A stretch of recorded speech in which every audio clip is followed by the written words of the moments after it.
नमस्कार साथियों ईपीएफओ कर्मचारियों को ईपीएस 2026 के तहत मिलने वाली पेंशन आज मैं आपको बताने जा रहा हूँ। देखिएगा, सरकार ने गजट नोटिफिकेशन जारी कर दिया है। भारत सरकार ने अब ईपीएस 95 को अब ईपीएस 95 नहीं बोलेंगे बल्कि ईपीएस 2026 बोलेंगे। जी हाँ साथियों, और पेंशन का भी क्रम बदल गया है। साथियों, आज मैं आपको बताऊंगा कि अगर कोई 10 साल नौकरी कर लेता है, 15 साल नौकरी कर लेता है, 20 साल 25 साल यानी टोटल 35 साल अगर नौकरी कर लेता है तो उसको कितनी पेंशन बनेगी। जी हाँ साथियों, आज हम इस वीडियो में चर्चा करेंगे और पूरी बात बताएंगे। बाकायदा पेंशन की कैलकुलेशन करके मैं आपको दिखाऊंगा कि आपकी इतने साल नौकरी पे आपको इतनी पेंशन बनेगी। अगर साथियों, सही और सटीक जानकारी के लिए आप हमारे चैनल द फाइनेंशियल हेल्पर को सब्सक्राइब जरूर कीजिए। देखिएगा साथियों, अगर आप एक पेंशनर हैं, चाहे आप बैंक पेंशनर हैं, चाहे ईपीएस 95 के यानी 2026 के पेंशनर हैं, या फिर साथियों केंद्रीय कर्मचारी पेंशनर हैं, डिफेंस में कार्य कर चुके हैं, यानी किसी भी तरीके से आप सरकार से पेंशन ले रहे हैं, तो ये वीडियो आपके लिए, क्योंकि हम पेंशनों से जुड़े तमाम मुद्दे हैं वो अपने चैनल पे उठाते रहते हैं। इसलिए साथियों, ईपीएस 95 का जो पेंशन मुद्दा है 7500 प्लस डीए, उसको साथियों मैं अपने चैनल पे प्रमुखता से उठाता हूँ। जितने भी पेंशनर हैं, चाहे वो बैंक पेंशनर हो, उनके भी साथियों में मुद्दे उठाता हूँ। जितने भी पेंशनर हैं सभी के मैं मुद्दे उठाता हूँ। इसलिए साथियों हमें सपोर्ट कीजिएगा, चैनल को सब्सक्राइब कीजिएगा। देखिएगा, आज गर्मी ज़्यादा है, उमस बहुत ज़्यादा है, बारिश हो रही है और धूप भी पड़ रही है, तो पसीना पसीना पूरी शर्ट हो गई। लेकिन फिर भी साथियों आपके सपोर्ट के लिए मैं वीडियो बना रहा हूँ इस पर। ये देखिएगा कितना पसीना आ रहा है। चलिए कोई बात नहीं, आप लोगों की हक की आवाज़ में उठाता रहूँगा। देखिएगा साथियों, मैं आपको एक चीज़ पढ़ के सुना रहा हूँ। ईपीएफओ पेंशन रूल्स 2026, 10 साल नौकरी करने पर कितनी मिलेगी पेंशन। यहाँ पर पेंशन टेबल है, 10 साल, 15 साल, 20 साल, 25 साल, 30 साल, 33 साल और 35 साल। तो यहाँ पर साथियों ये है, देखिएगा, ईपीएफओ पेंशन, क्या 10 साल नौकरी करने के बाद हर किसी को एक जैसी ईपीएस पेंशन मिलती है क्या। नई ईपीएस 2026 स्कीम में नियम बदल गए। आपकी सैलरी के हिसाब से कितनी मासिक पेंशन बनेगी और नौकरी बदलते समय कौन कौन सी गलती भारी पड़ सकती है, इस वीडियो में आपको पूरी जानकारी मिलेगी। देखिएगा साथियों, मैं आपको बता दूं, श्रम एवं रोजगार मंत्रालय ने 29 जून को, ध्यान दीजिएगा, एम्प्लॉय पेंशन स्कीम यानी ईपीएस 2026 को नोटिफाई कर दिया है। तो श्रम मंत्रालय रोजगार की तरफ से नोटिफिकेशन भी आ चुका है। इसके साथ ही ईपीएस 1995 और 1971 फैमिली पेंशन स्कीम की जगह अब नई ईपीएस 2026 लागू हो गई है। तो ईपीएस 95 अब ईपीएस 2026 बोला जाएगा। ठीक है, ऐसे में करीब 6 करोड़ ईपीएफओ सदस्यों के मन में सवाल है, क्या अब पेंशन के नियम बदल गए हैं, क्या ज़्यादा पेंशन मिलेगी या रिटायरमेंट प्लानिंग में कुछ बदलाव करना होगा। तो सारी जानकारी आज आपको बताने जा रहा हूँ। रात की बात यह है कि मंथली पेंशन निकालने का फॉर्मूला और 10 साल की न्यूनतम सर्विस वाला नियम पहले जैसा ही रखा गया है। तो ये नियम जो फॉर्मूला है पेंशन आपकी निकलती है, वो नियम पहले जैसा रखा गया है जो ईपीएस 95 में था। चलेगा साथियों, सबसे बड़ी बात है, आपको 10 साल की नौकरी करना जरूरी है। अगर आप ईपीएस के तहत हर महीने पेंशन चाहते हैं तो आपको कम से कम 10 साल की पेंशन योग्य नौकरी पूरी करनी होगी। इसके बाद 58 साल की उम्र पूरी होने पर आपको मासिक पेंशन मिलनी शुरू होगी।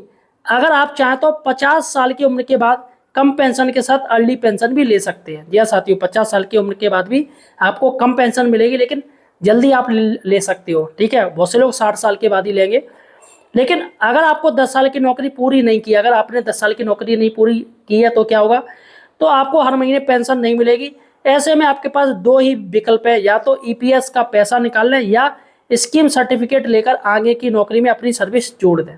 जी हाँ साथियों, सबसे बड़ी बात है कैसे निकलती है पेंशन। देखिएगा, पेंशन निकालने का क्या फॉर्मूला है, देखिएगा ये है पेंशन निकालने का। देखिएगा यहाँ पर मासिक पेंशन आपकी जो है उसमें पेंशन योग्य वेतन मल्टीप्लाई पेंशन योग्य सेवा भाग 70, ये 70 से भाग दिया जाता है। यहाँ पेंशन योग्य वेतन का मतलब है, जैसे पेंशन योग्य जो वेतन है उसका अर्थ क्या है, आपके आखिरी 60 महीनों के औसत मूल वेतन और महंगाई भत्ते डीए से है। हालांकि ज़्यादातर कर्मचारियों के लिए इसकी अधिकतम सीमा 15,000 रुपये मानी जाती है। तो ईपीएस 95 वालों के लिए डीए नहीं मिलता है, लेकिन कई लोग हैं जिनको साथियों डीए भी मिलता है, ऐसा हुआ है। चलेगा साथियों, अब हम आपको बताते हैं, अभी भी न्यूनतम पेंशन है वो 1000 रुपये। देखिएगा, फिलहाल ईपीएस के तहत न्यूनतम पेंशन 1000 रुपये प्रति माह ही है। इसका मतलब अगर 10 साल की नौकरी के बाद आपको पेंशन 1000 रुपये से कम बनती है तो उसकी भरपाई सरकार करेगी। अगर आप पेंशन ले रहे हो, आपने पैसा नहीं दिया, तो 1,000 रुपये मिनिमम आपको पेंशन मिलेगी, लेकिन 500 रुपये आपके रहेंगे। 500 रुपये आपको पेंशन मिलेगी, 500 रुपये आपकी बनती है और 500 रुपये सरकार देगी। न्यूनतम पेंशन को बढ़ाकर 5,000 से 7,500 रुपये करने की मांग काफ़ी समय से उठ रही है। पेंशन धारकों का कहना है कि महंगाई काफ़ी बढ़ चुकी है, ऐसे में 1,000 रुपये की न्यूनतम पेंशन किसी भी सूरत हाल में पर्याप्त नहीं है। हालांकि सरकार ने अभी तक इस पर कोई आधिकारिक बयान नहीं दिया, लेकिन ये तो साथियों क्लियर है कि पेंशन आपकी बढ़ेगी। देखिएगा, नौकरी बदलते समय ये गलती ना करें। काफ़ी लोग नौकरी भी चेंज मारते हैं, तो यहाँ पर आप देख लीजिए क्या करना है आपको।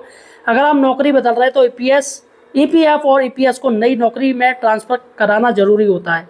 अगर 10 साल पूरे होने से पहले ईपीएस की राशि निकाल लेते हैं तो आपकी पेंशन योग्य सेवा टूट सकती है। इससे भविष्य में मिलने वाली मासिक पेंशन पर असर पड़ सकता है। नई नौकरी में यूएएन के जरिए ईपीएफ अकाउंट ट्रांसफ़र कराने से आपकी सर्विस लगातार जुड़ी रहती है। इससे 10 साल की पात्रता पूरी करने में आसानी होगी।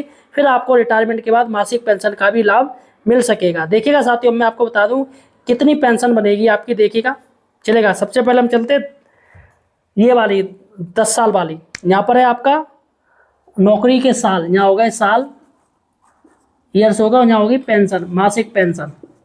ठीक है, अगर 10 साल नौकरी करिए तो आपको पेंशन बनेगी 2,143 रुपये। 2,143 रुपये आपको 10,000 की नौकरी पे मिलेगी पेंशन। उसका 15 साल की अगर आपने नौकरी करी है तो 3,214 रुपये पेंशन, 3,214 रुपये आपकी पेंशन बनेगी। ठीक है साथियों, अगर आपने 20 साल नौकरी करी तो 4,286 रुपये, 20 साल की नौकरी पे 4,286 रुपये मिलेंगे। 25 साल की नौकरी पे 5,357, 5,357 सॉरी।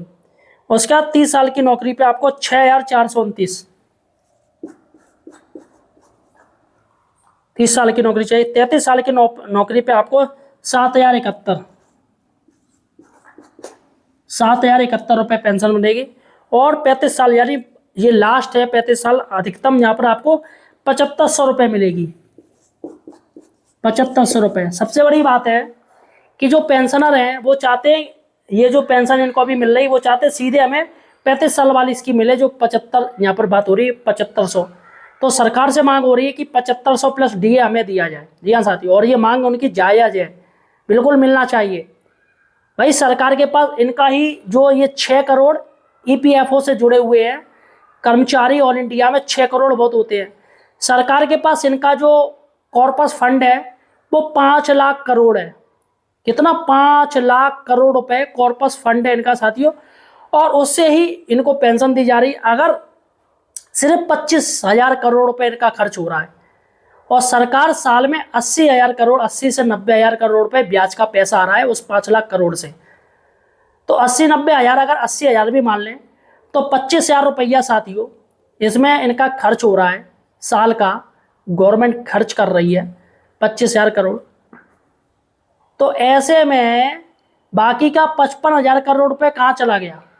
अगर 55,000 करोड़ रुपए सरकार दे तो सभी को 10,000 प्लस डीए इनका बनने लगेगा सभी को, और सरकार के पास इतना पैसा बचेगा कि वो इनको एरियर भी दे सकते हैं इनके कई सालों का। तो फिलहाल साथियों सरकार पता नहीं इनका कॉर्पस फंड का क्या कर रही है, मुझे नहीं पता। आपको पता है तो मुझे जानकारी जरूर दीजिएगा। धन्यवाद।